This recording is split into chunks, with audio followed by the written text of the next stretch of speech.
అందరికీ నమస్తే. Welcome back to my channel Allrounder. నేను మీ శ్రీదేవిని. ఇగోండి చపాతీ ముద్ద చూసారా, ఇలా సాఫ్ట్గా ఉండాలండి. చాలా సాఫ్ట్గా ఉంటేనే చపాతీలు మనకి మెత్తగా ఉంటే బాగా పొంగుతాయి కూడా. ఇప్పుడు నేను కలిపిస్తాను ఆల్రెడీ. ఇప్పుడు వచ్చి ఇందులో కొంచెం నూనె వేసి మరొకసారి కలిపేసి ఒక 10 నిమిషాలు మూత పెట్టి ఉంచుతాను. ఇగోండి ఆయిల్ వేస్తున్నాను.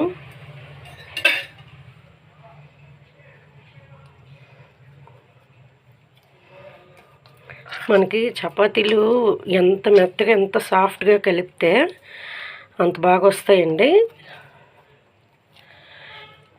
నేనైతే ఇక్కడ మాకు ప్లాట్ఫామ్ లాగా ఉంది, అక్కడే కలిపిస్తాను.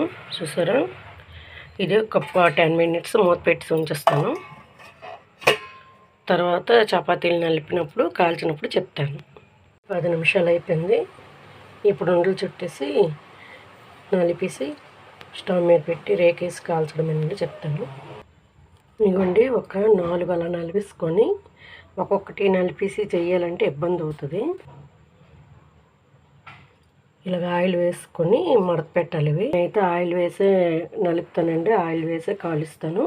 చూసారా, మడత పెట్టినప్పుడు కొంచెం నేను చెప్పినట్టు మడత పెట్టండి, మీకు బాగా బయటికి కోళ్ళు అన్నీ రాకుండా ఉంటాయి. ఇక ఇది ఉన్నాయా, ఈ 2 ఇలాగ లోపలికి పెట్టేయాలన్నమాట. ఇది ఉందా, ఇలాగ ఈ లోపలికి పెట్టేసామనుకోండి మీకు ఈ కోళ్ళన్నీ బయటికి రావు. చూసారా, నలిపినప్పుడు మనం చూసుకొని నలపాలన్నమాట.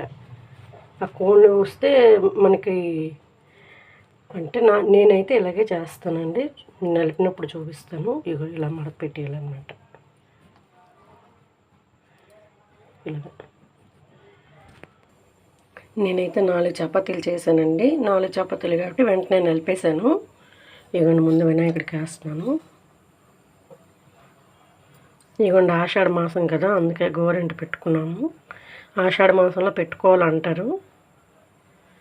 ఇగోండి ఈ చెయ్యి కూడా, ఇగోండి ఈ చెయ్యికి 2 చేతులకి పెట్టుకున్నాము. ఇగోండి ఇలా నలుపుకోవాలి చపాతీలకి. ఇగోండి ఇలాగా మరీ పలచగా నలపకూడదు, అలాగని మరీ దలసరిగా నలపకూడదు చపాతీ అన్నది. అయితే ఒక విషయం అండి, చపాతీలకి ఒక అట్ల రేకు పెట్టుకోండి, అది అట్లకి ఒక రేకు పెట్టుకోండి, చపాతీలకు ఒక రేకు పెట్టుకోండి. ఎందుకంటే చపాతీలు చేసిన ఆ రేకు మీద అట్లు వేస్తే రావండి. దానికి సపరేట్గా పెట్టుకోండి. ఇదైతే నేను చపాతీలు వేరేగా ఉంచేసాను. చూసారా ఎలా పొంగుతుందో, చూసారా ఎంత బాగుందో. ఆయిల్ అయితే నేను వేస్తానండి.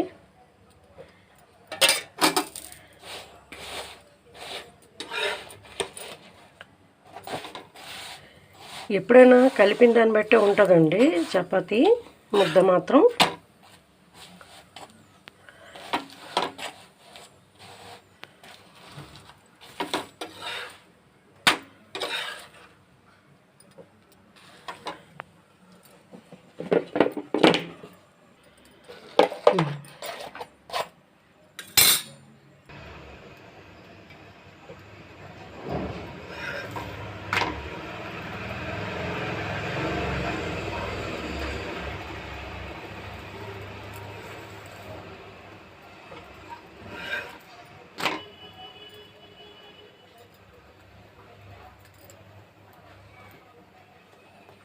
చూస్తున్నారా ఎంత బాగా పొంగుతుందో.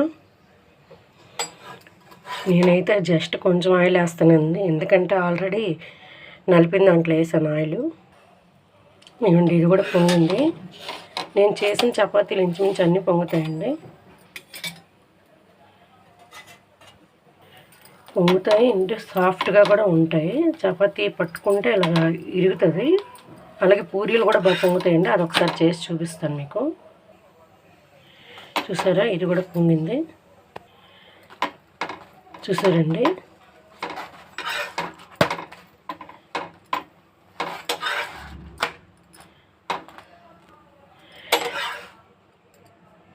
ఇదిగోండి ఇది ప్లేట్లోకి తీస్తున్నాను.